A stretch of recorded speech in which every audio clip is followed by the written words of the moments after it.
বন্ধুরা, আপনাদের অ্যামারেলিস লিলিতে কি ফুল ফুটছে না? মানে আমার গাছগুলোতে যেভাবে আপনারা দেখতে পাচ্ছেন এরকম সুন্দর সুন্দর ফুল ফুটছে না? তাহলে কিন্তু আজকের ভিডিওটি শুধুমাত্র আপনাদেরই জন্য। অনেক সময় দেখা যায় যে গাছ ভর্তি, মানে গাছে টব ভর্তি গাছ হয়ে রয়েছে, অনেক অনেক গাছ হয়ে রয়েছে, কিন্তু ফুল ফুটছে না। বছরের পর বছর ওইভাবে গাছগুলো রয়েই গেছে, কিন্তু ফুল আসছে না। তাহলে কিন্তু আজকে ভিডিওটি আপনাদের অবশ্যই দেখতে হবে। এবং এই ডিসেম্বর মাসে এখন কিছু সিক্রেট কাজ কিন্তু রয়েছে, যেগুলো করলে আপনার বাগানেও কিন্তু প্রচুর প্রচুর ফুল আসবে। তো চলুন ভিডিওটি সম্পূর্ণ দেখা যাক। আমরা আজকে এটা নিয়ে আলোচনা করব কীভাবে আপনার বাগানের প্রতিটা অ্যামারেলিসে সুন্দর ফুল আসবে এবং আপনার বাগান লাল, হলুদ এবং বিভিন্ন রকম অ্যামারেলিস লিলিতে ভরে থাকবে। তো চলুন ভিডিওটি সম্পূর্ণ দেখি।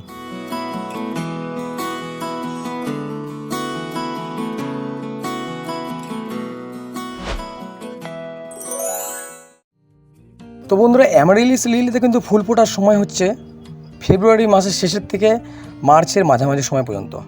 মূলত এই সময়টাই কিন্তু অ্যামারেলিস লিলি ফোটার একদম আদর্শ সময়। কিন্তু তার আগে এই ডিসেম্বর মাসে বা এই শীতের সময় কিছু সিক্রেট কাজ করতে হবে। আপনারা একটু আগে দেখছিলেন যে আমার বাগানে কত সুন্দর সুন্দর অ্যামারেলিস লিলিগুলো ফুটেছিল। এখন যে অবস্থাটা দেখছেন সেটা হচ্ছে এই ডিসেম্বর মাস। আপনাদের বাড়িতেও নিশ্চয়ই গাছগুলো এই অবস্থাতেই আছে। এখন অবশ্য গাছগুলো রেস্টিং পিরিয়ডে রয়েছে। এখন কিন্তু গাছগুলো এইভাবে শুধুমাত্র লম্বা লম্বা ডাঁটা বার করেছে। আপনারা কিছু কিছু গাছ দেখতে পাবেন যে তাতে ডাঁটা হলুদ হয়ে যাচ্ছে, নষ্ট হয়ে যাচ্ছে। তো এই অবস্থায় কিন্তু আমাদের গাছগুলো ছেড়ে দিলে হবে না। এই অবস্থায় আমাদেরকে গাছগুলোকে আরও ভালো বিশ্রাম দিতে হবে।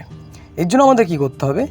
এই কাজটা কিন্তু আসল কাজ। এই কাজটা না করলে কিন্তু আপনাদের কিন্তু ফুল আসবে না, বা এই কাজটা আমরা করি না বলেই কিন্তু আমাদের ফুলগুলো আসে না। এই অবস্থায় কী করতে হবে? আপনাদের গাছগুলো যে আছে তাতে 2-3 দিন জল দেওয়া বন্ধ করে দিন। 2-3 দিন জল দেওয়া বন্ধ করে দিলে কী হবে? মাটিটা একটু টান হবে।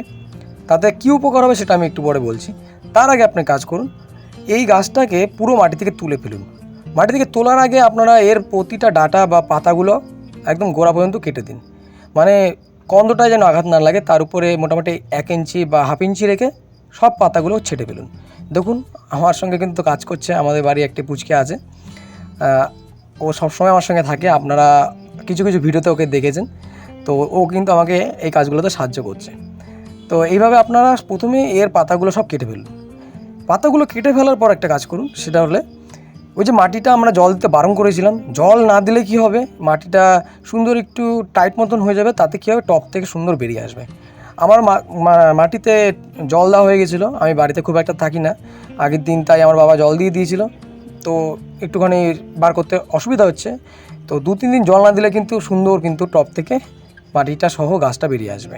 তো গাছটা বার করতে হবে। এইবার আমাদের ছাড়িয়ে সুন্দর করে মাটিটা কন্দ থেকে ছাড়িয়ে ফেলতে হবে। দেখুন, ছাড়িয়ে ফেলার পর কন্দটির অবস্থা কিন্তু এরকম হয়ে যায়। এবার আমরা পাতাটা আগেই কাটা হয়ে গেছে। এবার যতগুলো শিকড় রয়েছে, রুটস রয়েছে, সবগুলো কিন্তু আমাদেরকে কেটে বাদ দিতে হবে। সব কিছু বাদ দিয়ে ফেলছি। দেখুন কন্দগুলো কি সুন্দর বড় বড় কন্দ। এরকম বড় বড় কন্দে কিন্তু অবশ্যই ফুল আসবে। আপনাদের বাড়িতেও দেখতে পাবেন যে প্রচুর পরিমাণে বড় বড় কন্দ হয়ে যায়।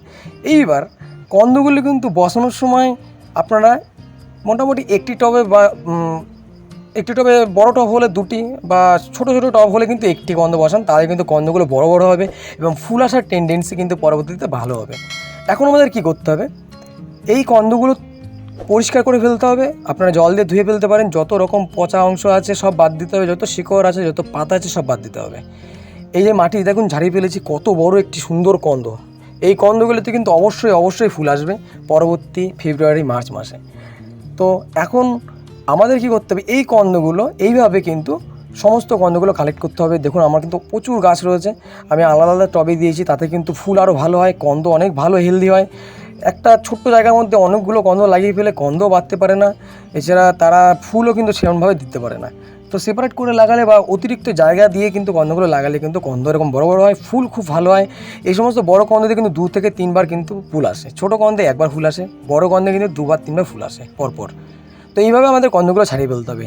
এইবার এই কন্দটাকে আপনারা একটি ট্রের মধ্যে বা যে কোনো একটা ভালো জায়গায় বা যে কোনো একটা পাত্রে সুন্দর করে সাজিয়ে আপনারা কোনো রকম জল, কোনো রকম কিচ্ছু ছাড়া, কোনো রকম মাটি ছাড়া শুধুমাত্র সেরফ কন্দগুলো পরিষ্কার করে এইভাবে রেখে দিন।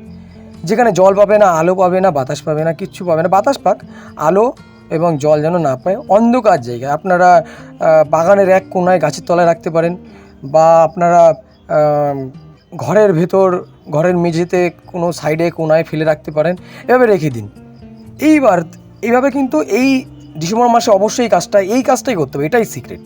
এটা করলে কী হবে, পুরোটা শক্তি ওর গাছের মধ্যে চলে আসবে। তো পুরো শক্তি ওই কন্দের মধ্যে আসার পর কিন্তু পরবর্তী ওই ফেব্রুয়ারি মাসের পরে কিন্তু প্রচুর সুন্দর সুন্দর ফুল আসবে, এবং প্রতিটা কন্দে, বড় কন্দে, মাঝের কন্দগুলোতে কিন্তু ফুল চলে আসবে। আর ছোটো কন্দগুলো আপনি আলাদা করে দেবেন অবশ্যই। প্রতিটি বড় কন্দের সঙ্গে প্রতিটি সাইডে লেগে থাকা ছোটো ছোটো কন্দ থাকে, সেগুলো কিন্তু আলাদা করে ফেলবেন। সেগুলো আপনারা একসঙ্গে বসিয়ে দিতে পারেন এখনই, বা পরবর্তীতে সেগুলো রেস্টে রেখে আলাদাভাবে বসাবেন। কিন্তু বড় কন্দগুলো অবশ্যই আলাদা বসাবেন। একটি বড় পাত্র নিয়ে তাতে কয়েকটি কন্দ বসানো যায়। একদম ছোটো কন্দ থাকলে একটি কন্দ বসান, ছোটো পাত্র থাকলে একটি কন্দ বসান। এইবার এই কন্দগুলো কবে কী করতে হবে, এবার আমাদের এই কন্দগুলো কোনো রকম ফাঙ্গিসাইড কিছু দেওয়ার দরকার নেই। বললাম কি, একটা জায়গায় রেখে দিন, তাহলে গাছগুলো, কন্দগুলো রেস্ট হবে, তাতে প্রচুর পরিমাণে শক্তি সঞ্চয় হবে। এতে কোনো রকম কোনো ওষুধ দেওয়ার দরকার নেই, কোনো রকম জল দেওয়ার দরকার নেই, কোনো রোদে রাখার দরকার নেই। রোদে কিন্তু মোটেও রাখবেন না। অনেকে বলে রোদে ফেলে রাখো তাহলে কিন্তু হবে না, রোদে কোনো কিছু রাখার দরকার নেই। ঘরের এক কোনায় অন্ধকারে, যেখানে আলো কম পায়, খুব একটা আলো আসে না, বা আলো আসলেও সে আলোর কোনো তাপ নেই, এরকম জায়গায় রেখে দিন। তারপর ফেব্রুয়ারি মাসের মাঝামাঝি সময়ের আগে, মোটামুটি ওই 7 থেকে 15 তারিখের মধ্যে, 7 থেকে 14-15 তারিখের মধ্যে এই কন্দগুলো আবার বসিয়ে দিন। দেখতে পাবেন ওই ফেব্রুয়ারি মাসের মাঝে মাঝে দেখবেন কন্দতে নতুন পাতা এসে অনেক সময় ফুলের ডাটা বা কলিও কিন্তু চলে আসে। না আসলেও বসিয়ে দিন, প্রতিটা কন্দে কিন্তু সুন্দর সুন্দর ফুল আসবে। এবং এটাই কিন্তু সিক্রেট, এটাই আমার যত ফুল আপনারা একটু আগে দেখলেন, সেটা কিন্তু এইভাবেই করা। আমি এই ফুলগুলো কীভাবে বসাতে হবে তা নিয়ে কিন্তু ভিডিও করেছি, এই ভিডিও শেষে সেই ভিডিওটি পেয়ে যাবেন। এছাড়া ডেসক্রিপশন বক্সে আমি ভিডিওটি দিয়ে দেবো। তো কন্দগুলো এভাবে আপনারা রেস্টিং পিরিয়ডে রাখুন। প্রতিটি কন্দ, প্রতিটি বাল্ব থেকে কিন্তু সুন্দর সুন্দর অ্যামারিলিস ফুল আসবে। আর আপনার বাগানে কিন্তু আর কখনো অ্যামারিলিস হবে না, এমনটা আর হবে না। সুন্দর সুন্দর অ্যামারিলিসের আনন্দ নিতে পারবেন আপনিও। ভিডিওটি ভালো লাগলে অবশ্যই চ্যানেলটি সাবস্ক্রাইব করুন, লাইক করুন, শেয়ার করুন। এছাড়া আপনাদের যে কোনো প্রশ্ন থাকলে, যে কোনো রকম প্রশ্ন থাকলে আমার কমেন্ট বক্সে লিখুন। আমার ভালো লাগবে সেই প্রশ্ন নিয়ে আপনাদেরকে সঠিক উত্তর দিতে। ভালো থাকবেন, সুস্থ থাকবেন, এবং অ্যামারিলিস লিলি আপনাদের বাগানে সুন্দর সুন্দর ফুল ফুটুক, এটাই আশা করছি। ধন্যবাদ।